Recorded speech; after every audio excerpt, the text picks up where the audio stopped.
All right, welcome everybody to this webinar called Included Neurodiversity and Disability in Libraries. My name is Nicole Clarkson. I am the president of Kent State University's ALA student chapter. Joining us, we also have my chapter's officers, Lynette Seelmeyer, Allison Kaplan, Beth Parker. We're also joined by some wonderful collaborators that have made this totally possible. The LA student chapter of the University of Pittsburgh, led by Emily Wood, Brittany Lynn, Liz Quinn, and faculty liaison Dr. Rebecca Morris. We have the Kent State ALA liaison as well, Dr. Martins. And finally, we have Kent State University's Graduate Student Advisory Council with President Emily Redman and faculty liaison Dr. Nichols. I'm so grateful for everyone that participated and everyone that's here today. I highly encourage everyone to either join one of these three organizations, follow us on our websites or our social media, especially as we start planning for fall 2023 events. Before we jump in, a few things. This webinar is being recorded and will be made available shortly after our session today. You are also welcome to submit questions via the chat as our speakers finish their talks. And so I want to officially welcome our two wonderful speakers. We have Dr. Amelia Gibson, Associate Professor at the College of Information Studies at the University of Maryland at College Park, specialist in disability justice within libraries and other information institutions. Our second speaker, Renee Grassi, is the Library Director of Lake Bluff Public Library in Illinois and specializes in disability advocacy and inclusive library services. So, Dr. Gibson, do you want to start us off? Sure. I'm going to, having a really hard time with the entry sounds. Okay, let me share my screen.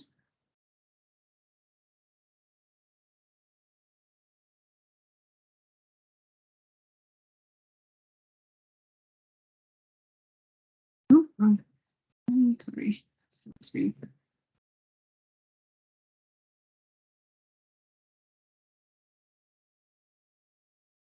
Too many.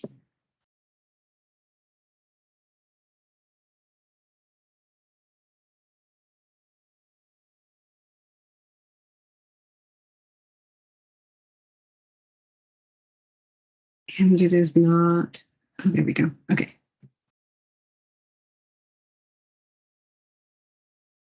Again, it's not sharing the right screen. Sorry, just 1 second. It won't grab the right screen. It wants to share the Google screens. Okay.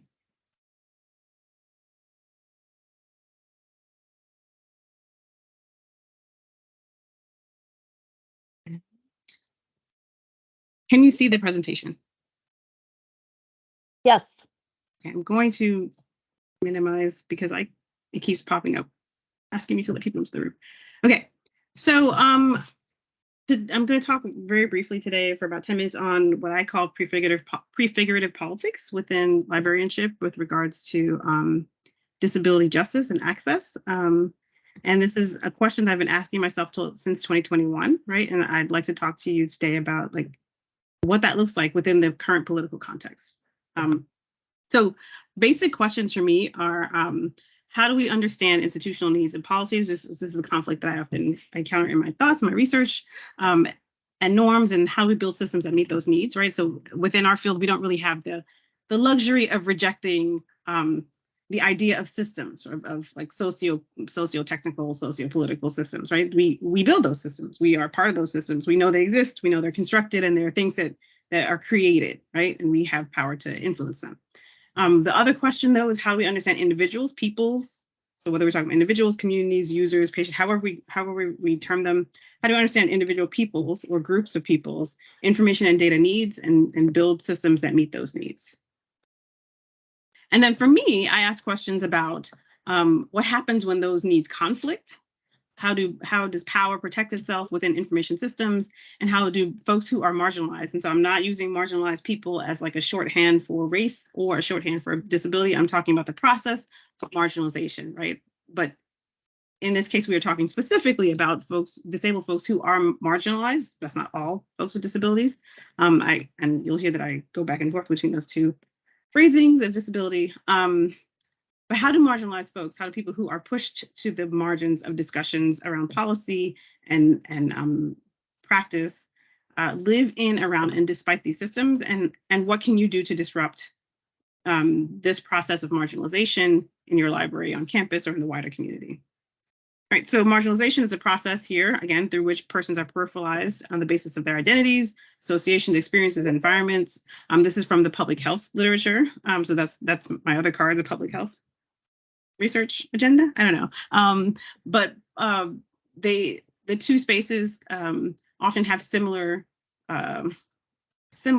vehicles and mechanisms for marginalization. And so I like this as a fairly simple definition of marginalization. And in order to do that, I want to talk about, very briefly, 3 models of disability, and then a disability justice framework. And we can ask some questions about how they impact the way that we provide services or understand education, all sorts of things. So medical model of disability defines disability as a deficit caused by a physical, emotional, and mental impairment. Within this medical model, disability and dealing with its outcomes are largely an individual's concern, an individual's responsibility, and not the responsibility of institutions or others, right? Then we have the charity model of disability, which frames social responsibility and financial, economic, political responsibility for disability inclusion as optional, above and beyond the requirements of the creation of space and institutions and structures, a product of goodwill or goodness, right? So not something that's owed, but something that's done extra, right? Out of the kindness of one's heart, and as an indicator of goodness, right? So the idea that you provide access to people or care or service, basic service to disabled folks, is a signal of goodness. So this ties in with that whole vocational awe discussion. And that access is dependent upon the kindness of community members who may choose to include people with disabilities or not choose, right? So the idea that it's reasonable or unreasonable to, it's reasonable to not include folks because it might seem too expensive or too much of a hassle to deviate from what is considered a norm, right?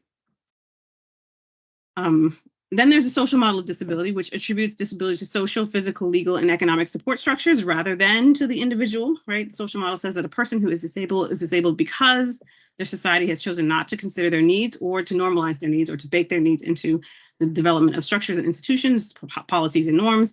And doing so, society marginalizes and disables them. And I'd argue that for me personally, for my work, I find something that's more like a critical model of disability, which combines the social and the medical model, because for a lot of people, there is this very real discussion about impairment and impacts, things like pain, but also we talk, even the definition of what is considered disabled, who is considered disabled, is often something that's socially created, something that is a product of technologies that we create to classify people into groups within capitalism. Not that capitalism is necessarily evil, but it does create certain types of groups of people, and then has, within this country at least, created a class of disabled people who rely on a charity model for things like healthcare and for basic ability to live, right? Okay, so the other thing I want to, in my 10 minutes, I'm like trying to speak as quickly as I can, is to think about our legal frameworks for disability. I often in libraries see the ADA is being cited as the required framework, right? The entirety of the required framework for inclusion of people with disabilities. And I would like to assert that the ADA is not the ceiling here. It's not even a great goal. It's the floor, right? It's the basic. And we would like to set our ceilings much higher. So demanding a default of accessibility so that we can move past like these basic access things, right? Basic inclusion things is really important. I want to introduce the 10 principles of disability justice. Oh, I'm shaking my camera.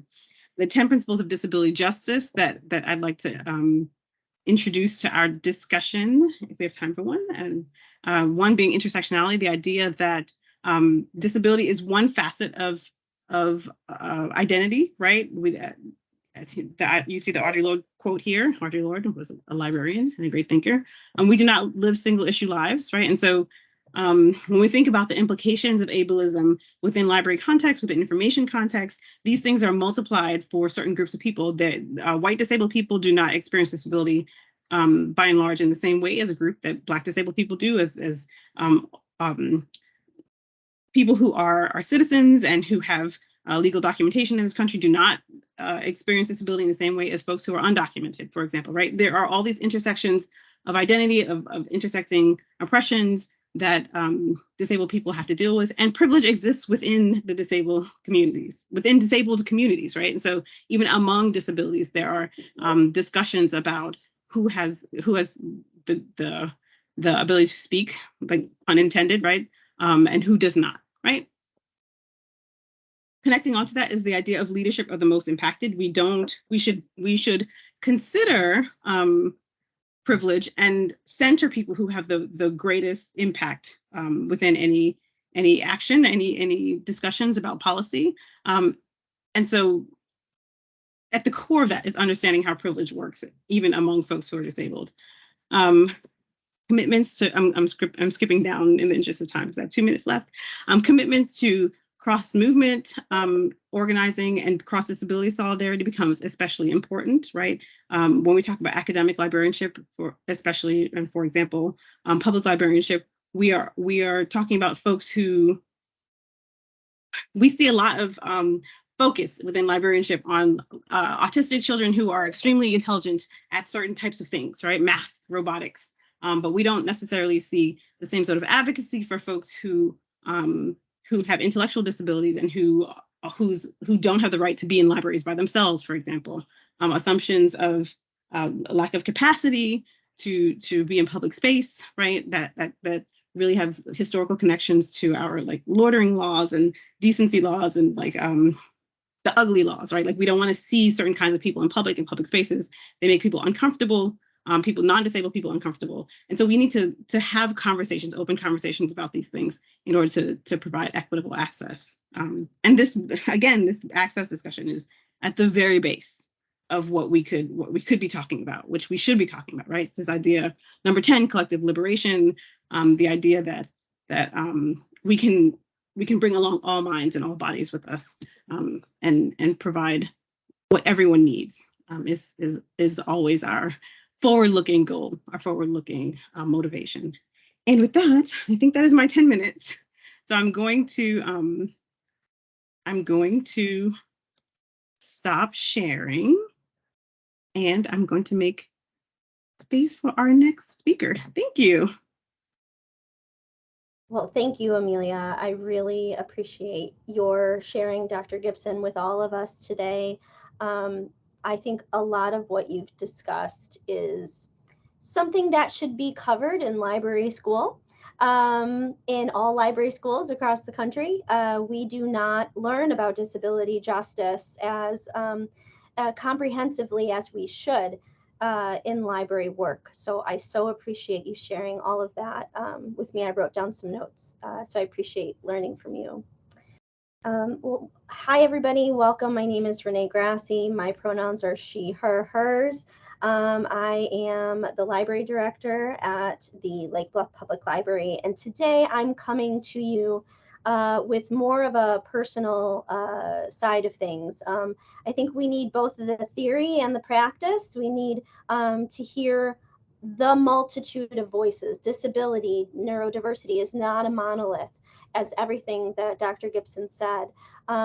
There is as intersectional of experiences of neurodiversity as there is diversity in all of us here today. So what I'm sharing is just my own one singular experience, and that's not to be representative of everybody's.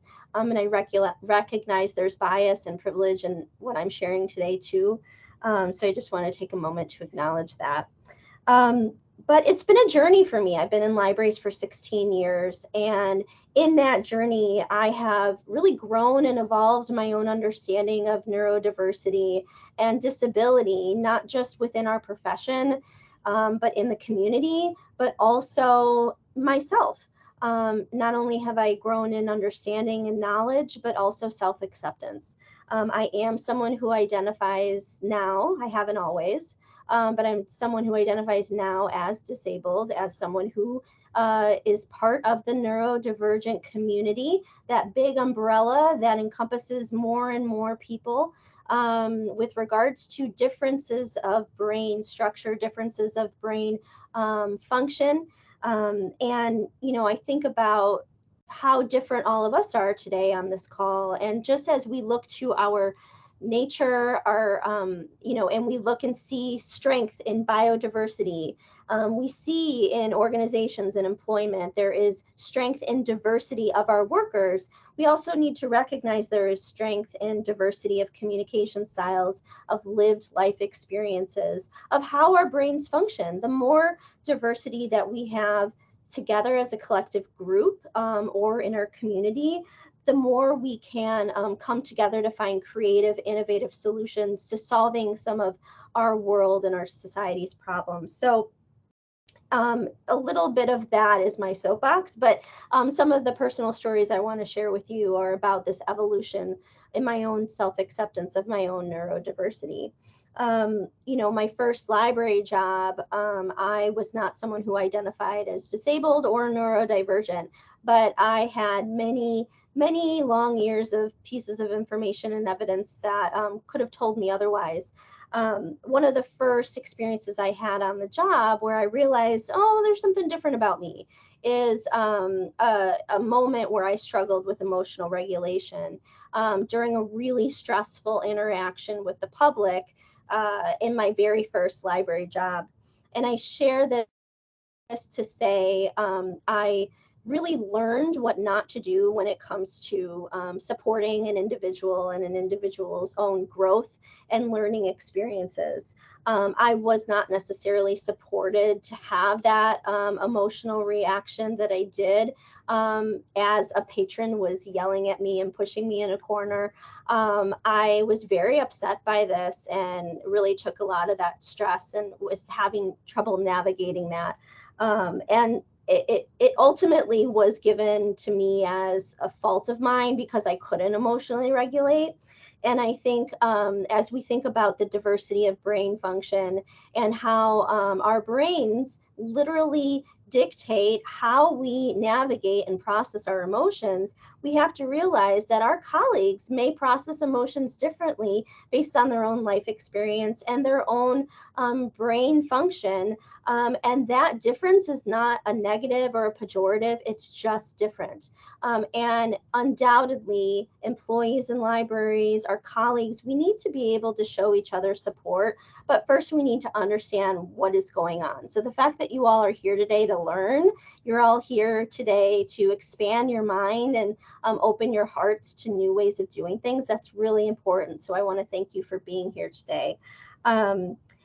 Other aspects of my own life that I've struggled or been challenged with my neurodiversity. I had a brain injury several years ago, and that affected my ability to work really and to keep enough time in front of a computer screen. My time at work at that time was almost 100% of the time in front of a computer. I was really struggling with the aftermath of that brain injury. And thankfully, I had a manager that provided me roads to accommodations to work. Not all managers, not all colleagues know. So from an employee standpoint, this idea of self-advocacy is so huge, but we can only self-advocate as much as we are supported to do so. If those barriers and those walls are built up, then we ourselves are not able to say, you know what, I need to change my work schedule so I can accommodate more movement breaks. I need to be able to have a different type of job for this short amount of time, because my ability to interact with my screen or with my surroundings is really challenging. I was struggling with dizziness at the time. And I'm just so grateful for the manager that I had who was able to put me in touch with those resources. A great resource I highly recommend for everybody on this call is something called Ask Jan, Jan. It's for both employers as well as employees to help share information about self-advocacy, accommodations, tools to navigate these systems that marginalize everybody, tools to navigate your own understanding and your own acceptance of your identity. And the last example I'll share is that as a neurodivergent library director, I have had experiences in my past manager experiences where I'm supervising and managing other neurodivergent staff. And so I've had to really open my eyes and open my understanding to the needs of others and create a space of trust and understanding for those conversations to happen. Whereas I might have a job that needs doing, but there are so many different ways that that work can be done. And I can't close my mind to just only one way or one solution for that work being done. I have to challenge myself as a manager to accept the diversity of my staff, to support their strengths, whatever they may be, and to find opportunities where there's more alignment within the job position and the job work, as well as the individual employee. I think there's a misnomer that is actually kind of a deterrent to this idea of neurodiversity, which is there's only one person for the job. That's actually not true. And I think that that's a lie that we've been telling ourselves for a long time. We have the ability to create workplaces and organizations where strength and difference is supported. And if we think outside the box of just only one type of person or one type of model being the right person for the job, we're not considering this concept of neurodiversity. We're not considering the strengths and the challenges to our systematic oppression of our system, our organization. This diversity can help us grow as an organization. And so we need to think in our hiring, in our supervising volunteers, who we bring into our employment is really, really about access, not only in terms of resources, but we need to show that we're willing to change as an organization and as a workplace. And we can only do that if we expand our thinking to think beyond this this faulted way of thought of there just being only one person for the job. The truth is, it can be done differently by many people, and that actually is a strength for the whole organization. So I think I also have come to my 10 minutes. It's amazing how little of time 10 minutes really truly is when you get down to it, right? So I'm going to pass it off to the next person. I know that Dr. Gibson and I have questions that we're going to be answering from the group. So I'll go ahead and make that space.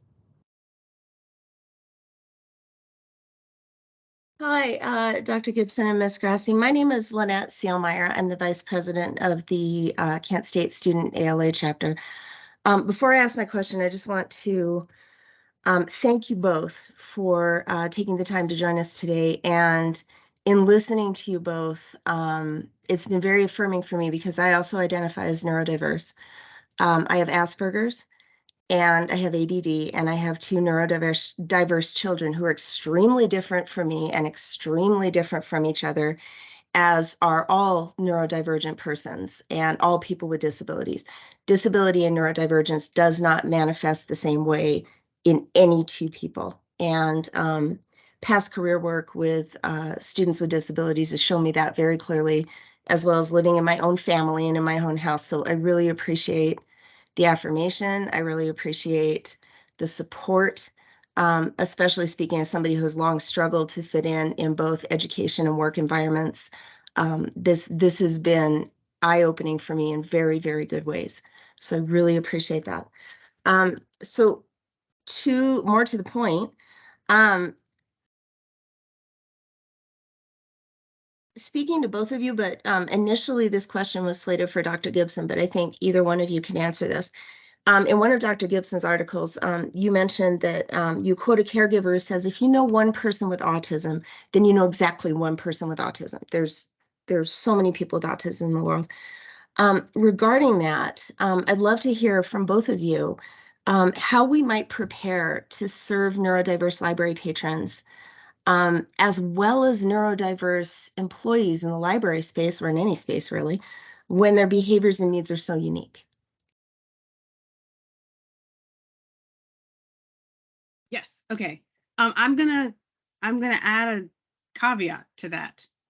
Yes, we hear a lot of caregivers saying that, but we also hear a lot of autistic folks saying there are commonalities, right? There is something that makes community, right? And so I will say that when you talk to young folks, older folks who have disabilities, especially folks who are more marginalized with less privilege, you see more and more discussion about the importance of solidarity among and within communities, right? And so, yes, you may know one person, but there are commonalities. So I'm going to add that.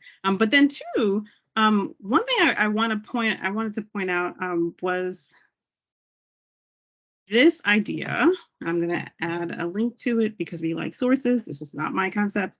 This is Mia Mingus's work on forced intimacy, right? And the idea that in order to move through the world safely, a lot of disabled people have to disclose very personal medical information just to be in space with and in community with others. And so in my mind, a way to work well with folks, make safe spaces, is that, did I forget the question? Is that the question? Like, how do we make safe spaces for folks, and how do we include people more, right? Is to think a little less, to think of policy and social structure as a little less rigid, and to be more responsive to actual needs of people, so that if they have needs that don't fall within what you think of as the norms, they are not forced to disclose very personal things repeatedly every day just to move through your space, right? A thing I think of, not I think of, but like a thing that I've been told over and over again is bathroom keys, right? And library light policies, just random, two really random things I just keep hearing over. You're not allowed to leave the lights off in the study room. I hate the lights in the study room because they are fluorescents and I can hear them and I cannot focus in that space. But in order to be in this space without the lights on, I have to have this whole discussion with a librarian, multiple people. They don't know who the librarians are. Multiple people and multiple librarians. They about why I don't want the lights on, right? And it happens several times just sitting in a space. So just physically being in a space can be difficult. And so I think having conversations about when policy is actually needed, like when strict policy, rigid policy is actually needed, and what the purpose of it is, and getting past like provincialism, this is just how we do things around here, I think is at the core of a lot of the change that people need to make. I so appreciate that, Dr. Gibson. I really appreciate your forthrightness because there are so many barriers that library workers, librarians put up in day-to-day interactions. Whether it is with their colleagues, whether it is with serving the direct public, whether it be students or community members. One of the things I'll share is a small example of, library director, the work never stops, my phone's ringing. One of the examples I'll share is something from a previous library where I was supporting multiple managers. And the feedback was that the stress level of the managers was impacting the stress level of staff, and staff were having to navigate not only emotionally regulating themselves, whether it is because they have lived through and experienced trauma, whether it is because they have a marginalized identity or identities, whatever the reason, the level of stress experienced and put on employees from the managers was high. And we really needed to talk honestly at the managerial level about individually regulating stress and trying to support each other. So one of the conversations that I had with staff was about what does support look like for me? What do I need when I'm having a tough time? We looked for words that were not clinical, outside of diagnoses or anything of that. This was opt-in, of course. People could sit and listen, or they could participate. But on the one hand, what I liked about this activity was that it brought us together to be honest about the fact that there is no perfectionism. That is ableist in and of itself, and I'm a recovering perfectionist. That is an unrealistic goal for us in our workplace and with our staff. But that we do have impact. What we say and do has impact and influence over others. And as managers, we do need to take a level of responsibility for our influence and creation of a safe space, or not, right, of at our workplace. So talking about ourselves and turning inward and reflecting, I mean, you could diversify this experience in a variety of ways. This could be a journal activity where people just, reflect on themselves and not share it outwardly with each other. Or if you've created that space of trust already with your colleagues, this could be an activity that's more discussion based. Or it could be a one-on-one with your direct employee. What does it look like for me as your manager to support you when you're having a tough time? We can't assume we know. Everybody's needs are different. And as we think about neurodivergent individuals navigating a world that is ableist, that doesn't support neurodiversity, that stress, that trauma adds up over time. And we really need to talk directly about what we can do to support each other. So thank you for this question. This is really helpful.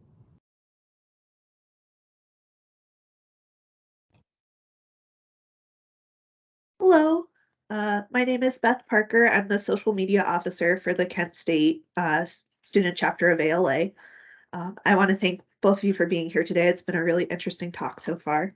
My question is, I'll be graduating soon and hopefully getting my first capital L librarian job. So coming into a new organization or even just a new position within the same organization, do you have any suggestions of starting points for advocating for accessibility when you're coming up against limitations such as budget and time, and that attitude that you just mentioned about this is how we've always done things? Do you want to take this first, or do you want me? Either way. I think you are much better. I can have suggestions, but I think you're better equipped to speak from the professional perspective. Sure. Yes, I'm open to hearing what you're saying too. One of the things that I wanted to share, and I thought this when Dr. Gibson was talking previously, was that I was a part of an employee resource group. My organization happened to have a small group, opt-in only, of individuals dedicated to talking about or identifying or supporting people with health restrictions and disabilities. That's what the name of the employee resource group was. Not all organizations have employee resource groups. I know larger institutions such as universities or county library systems might have them. And sometimes when it's a more smaller library, that not accountability, but that anonymity is lost when you're in a small organization. But one of the reasons I like employee resource groups is that it creates that community that Dr. Gibson was talking about earlier, where you can come together with people with similar experiences to talk about what's not working and problem solving together ourselves. One of the things that was often shared was how many times the written requests for accommodations were denied by our county management and employee relations, were denied at the level of need for individual workers. And we as people from this employee resource group were really trying to figure out, well, what can we do to tackle that? If we have needs and we're being marginalized and they're not being heard, we need to explore avenues to try to be heard and, I don't know, speak louder, metaphorically. So I just want to validate your question, especially, Elizabeth, and say that it's not always easy to find those avenues for being heard and asking for access. Always start with your manager first.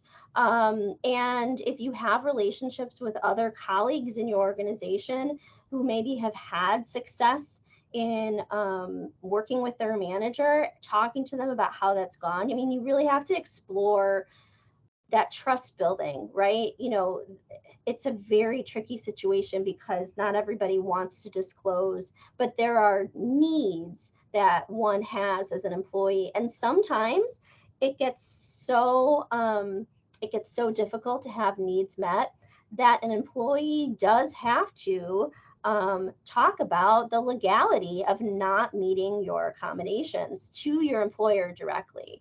That this could be potentially an issue, a legal issue with the Americans with Disabilities Act. Employers are supposed to, by law, and as Dr. Gibson said, this is the floor. This is the absolute floor. Employers are supposed to support reasonable accommodations. That word reasonable is subjective. So you have to play the game in this. And, you know, if you do have to not, you know, I was going to say the word threaten. That's not what I want to say. If you have to play the game and claim that right that you have, I think claim that right is a better phrase. Then you should do that. And that is hard work. That is a burden. That is an acknowledgement that I want to make because it is unfair that is having to be had for the employee themselves. And that is also navigating the marginalized systems that we are participating in ourselves, as Dr. Gibson said earlier. So I don't know. Those are just my initial thoughts. What do you think? So I would say this is one of my criticisms of library school in general, is that we don't teach labor organizing and we don't teach labor, like labor politics as part of librarianship. So I would say that what I've seen work with colleagues who work in libraries is being better at the politics of public advocacy, like public self-advocacy, right? And I've seen people do that from the perspective of advocating for neurodiverse and just disabled, not even just neurodiverse, but physically disabled also patrons, right? Collaboration with other sections of county government that focus on the disabled public of people, you know, people who have disabilities in the community, right? And using that as the sort of the avenue to have discussions that might not otherwise be seem politics, like polite, right? We have this veneer of politeness within librarianship, and we also assume that everything works the way it's supposed to work, right? And so, like, if the policies are all followed, everything will happen fine, and that's not, you know. And I think that bringing in other parts of county governance in which that is not the assumption. And collaborating in the interest, so tapping into that other model of disability, right? The charity model, people like to feel like they're doing good things. Use it, like being aware that some people are going to come at disability from this perspective, and they will like tap into that charity model in the interest of helping their public. My door keeps opening and closing because the window's open. I think it's important knowing when people are motivated by what they see as goodness, right? And then kind of using that as your doorway in is something that you can do. I mean, there's all these, there's no way to like explain every possible, but just being aware of how people approach disability and not feeling guilty about advocating where you can, right? And I'm going to echo Renee's comment that it shouldn't be your job. You shouldn't have to do it, right?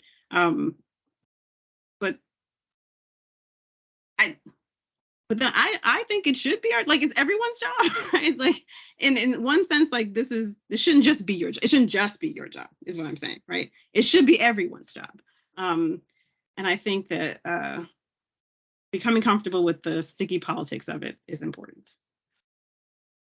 Can I add one more thing? Oh, sure. There's a comment in the chat from Bindu Sharma about how struggles with self-advocacy and forced intimacy, all of that together is exhausting. And I would say anytime that you are entering this work, the first person that you should be considering is yourself. There is nothing selfish about making sure that your needs are met in a workplace, in the world, in your relationships, personal, professional. We are in a service industry. Our job in libraries is service oriented. And so sometimes that can be, we can jeopardize ourselves and our own needs in the space of our work, or trying to achieve our work. But please put yourself first and your needs first. I was going to add on to that. People often misquote, I think, Audre Lorde when she says self-care is an act of resistance, right? People take that and they say, oh, candles and face wash or whatever. That's not what she was talking about, right? This is what she was talking about. Like, there's nothing wrong with prioritizing your needs, right? And in structural system and community building ways, this is self-care that is resistance in some spaces.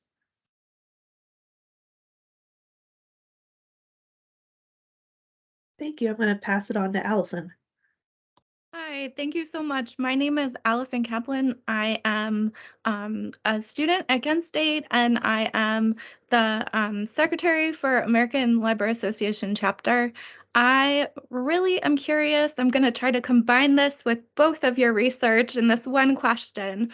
But Dr. Gibson, related to your research on information needs and information seeking around healthcare, as a parent of a child with autism, I am so constantly frustrated by the system of gatekeeping by healthcare providers related to finding information and getting the information I need.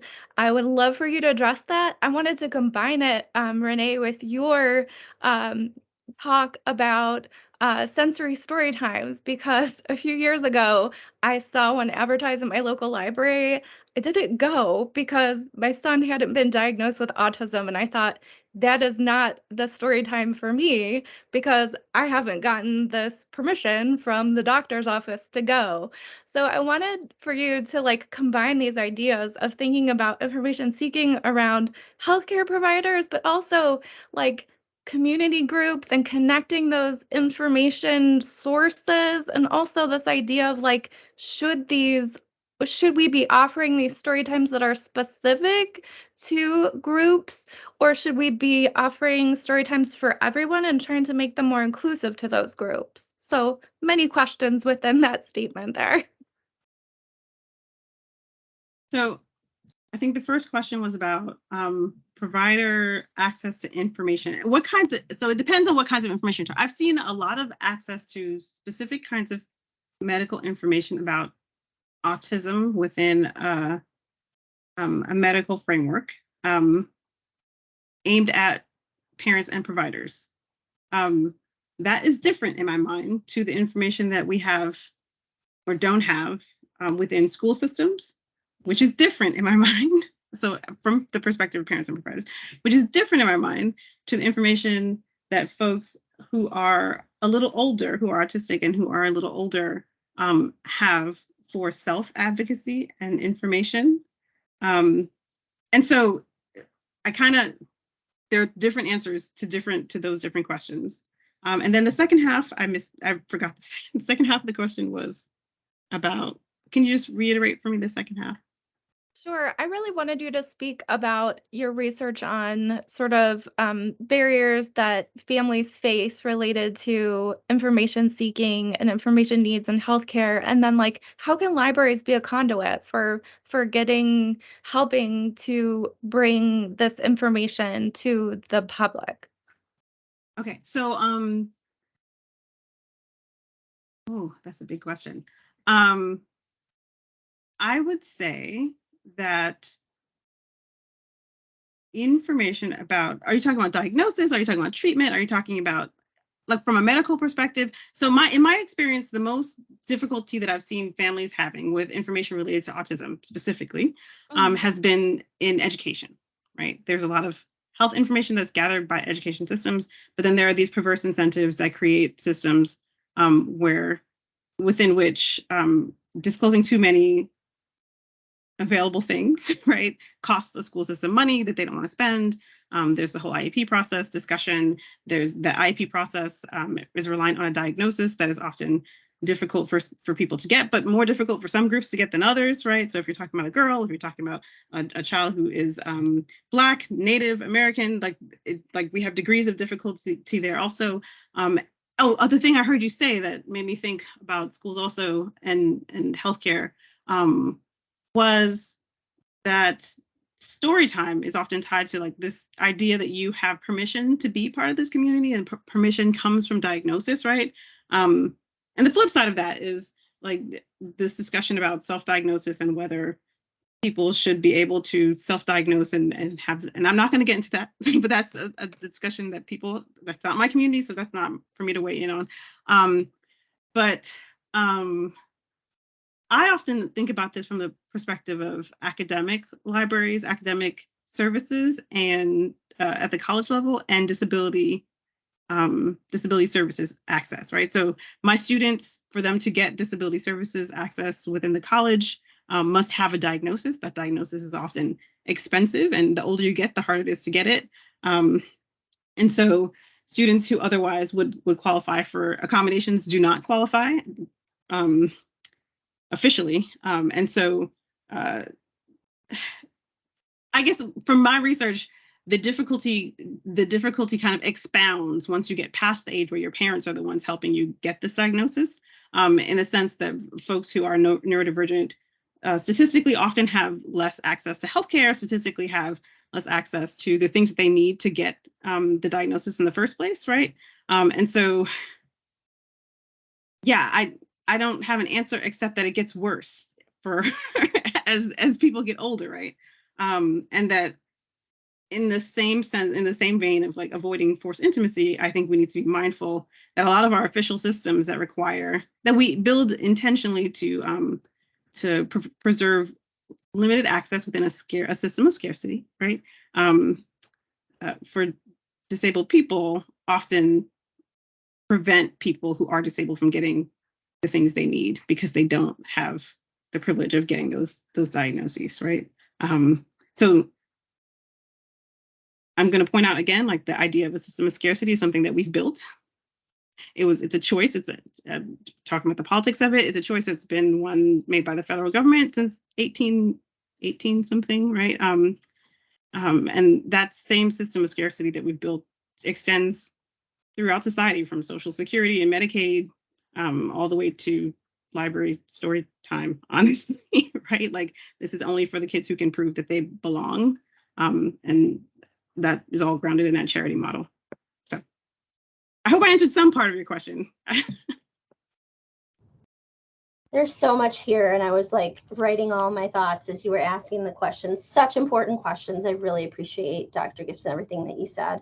The reason I even started into working into accessibility work in libraries, and then my career changed, my awareness changed, my heart changed, was because a parent came to me and said, I don't feel comfortable bringing my child to typical story time, right? What does that mean? There are a lot of preconceived notions and stories there in that word story time that people tell themselves that have been learned over generations of who has access, who doesn't.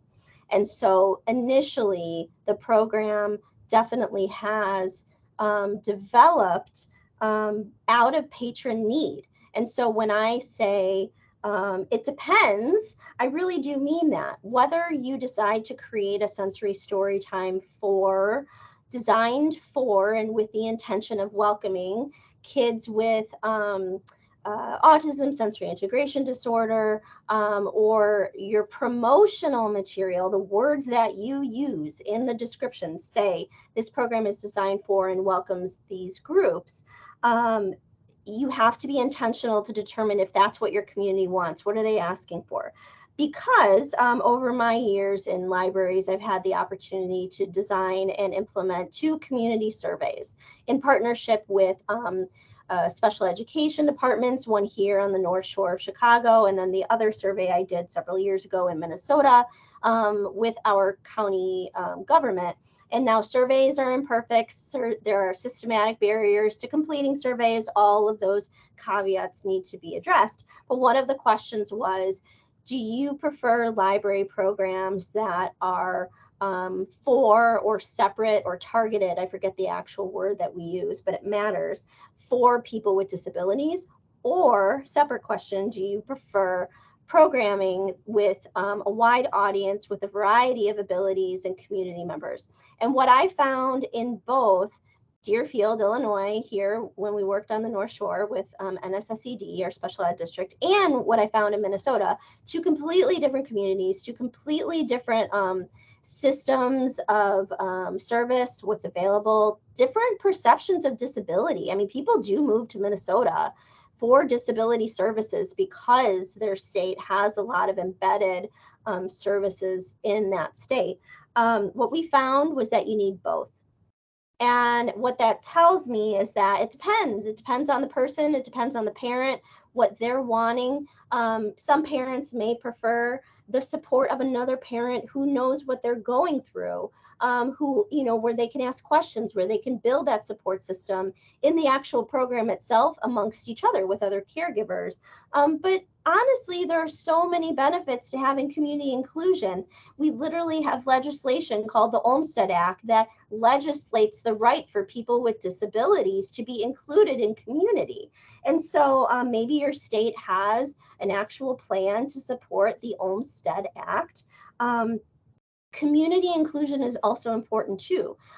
This idea that we're supporting a wide variety of needs, although we may not be able to support individual needs at the highest level, but that there are other benefits to having a place where diverse needs and diverse expressions and communication styles and abilities are present and welcomed. And Dr. Gibson said something about belonging, and I say this a lot in my own talks, is that every child has the right to belong, and a public library should support belonging for all children, all people, right? But I mean, we're talking story time here. And what we need to do is consider the words we use and consider a better usage of them. So the word story time may not be the right word for your program, because people imagine story time as this perfectly quiet event where all the kids are sitting crisscross applesauce with their arms in their lap and listening attentively. Maybe it's just a Saturday stories, or maybe don't even include the word stories, because you can adapt the concept of story in ways that might be more inclusive for kids with different communication styles or different kinesthetic needs that need to walk around and move around. You know, our language is a barrier in libraries, and it's so interesting how often we don't talk about it, because libraries, being a place for information and books and reading and community, of course, we are really limited with the communication styles that we have, and this idea that our language is imperfect. We're not pushing ourselves in our profession to think outside of the word story times. Oh, could we ever? How dare we ever consider not saying it's a story time? When really, what's the goal? Is the goal to include kids at your library so that they do feel like they belong, to welcome families so that everyone is supported and seen and can participate? It's not just a service model, right? It is, you know, that they are participatory members in their community. That, you know, if that is the goal, then we need to adjust what we're doing. So I really appreciate this question. Thank you so much for asking it.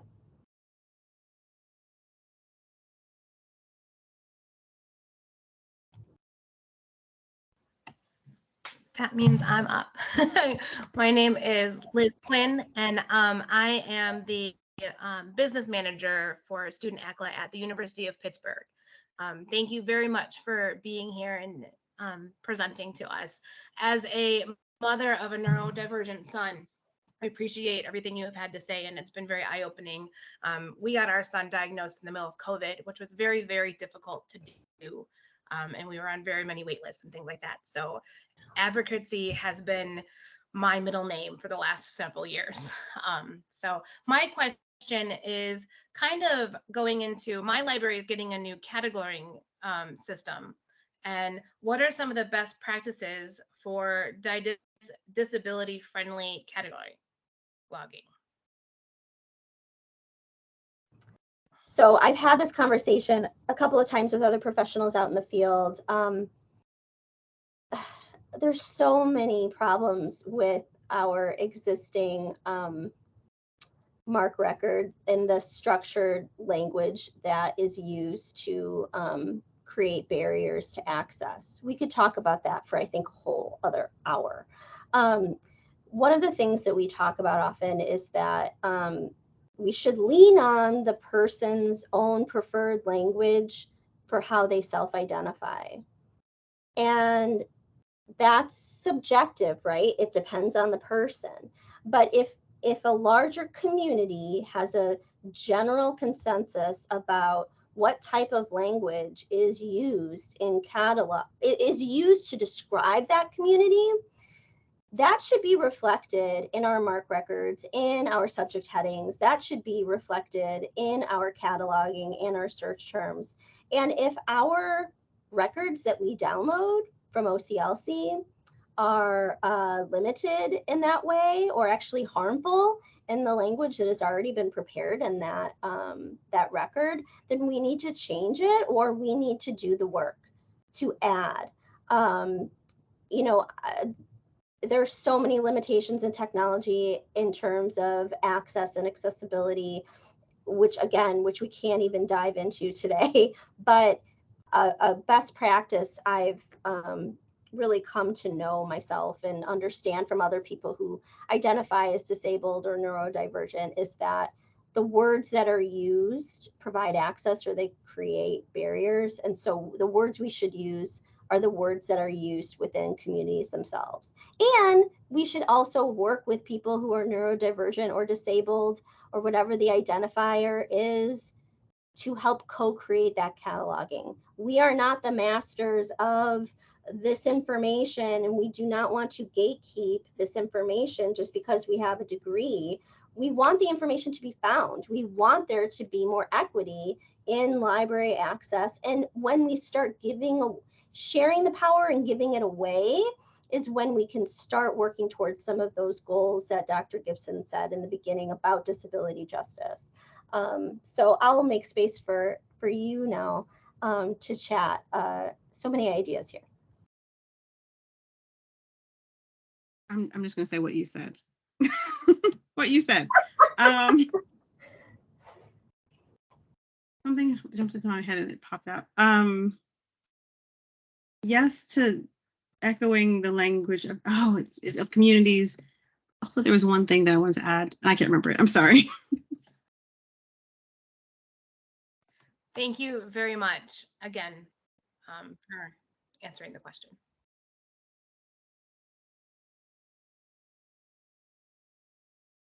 Thank you all so much.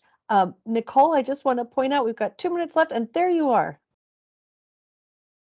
Yes, I figured I would probably close this out. We have had an amazing discussion right now. I really appreciate, again, Dr. Gibson, Renee, that you're both here, that you facilitated this really important conversation. And I guess my last thought is there anything else you would like to address?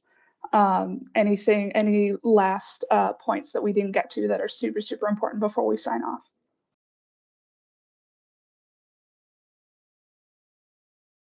Either way, I can start. Well, first of all, just thank you. Thank you to Dr. Gibson for everything that you presented today. Thank you to our host for this event, for getting people together. I think in a lot of ways, this has almost been a virtual support group for all that I've seen in the chat. And this is an expression and a demonstration of the huge need for continued conversations like this in our profession. The last thing I'll just share myself is that Learning is forever. Learning is ongoing. We will never be at a finite state of knowledge in our profession, in our humanity. The more people we know and understand our stories or just listen, the more we can become more full and diverse in our own understanding of this complicated world that we live in. So even just 15 years ago, this profession was very different in talking about this topic. I'm so hopeful that these conversations will continue. And so in your work in libraries, for anybody on the call, know that the call to learn is, I think, more important than any of the knowledge that you've acquired before. Really, the learning and the process of learning, that journey, is why we're here in this profession. So thank you so much for having me. I really appreciate it. I'm going to add on to that and say, not only is learning forever, but learning means making mistakes and being willing to sit with your mistakes, right? Sometimes people will be upset with you and you will apologize and they won't accept it. And you just got to move on. You got to take it and move on and do better, right? And so a certain amount of resilience and recognition of our own place and our own privilege, and when we are speaking over others, and just knowing, coming at this whole thing with a cultural humility, right, is important. So again, I'd like to thank everyone for inviting us and for all the questions and all the comments. It's been very encouraging. Thank you. Absolutely.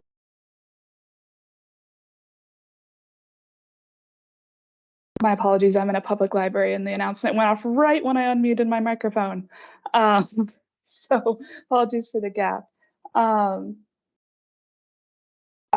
So as I said before, if you did not hear my introduction, we recorded this. It should be up on a video platform, and so you can rewatch it, you can send it to others. Please keep this important conversation going. And is there anything I'm missing? I think you're good. Thank you so much. If the KSU student organizers want to stay on for 1 minute. Thank you, Renee. Thank you, Dr. Gibson. So nice to meet you, Dr. Gibson. And Renee, I hope to see you again soon. And also you, Dr. Gibson, hope to see you at a future conference. Thank you. Thank you so much. Bye, everybody. Bye, thank you.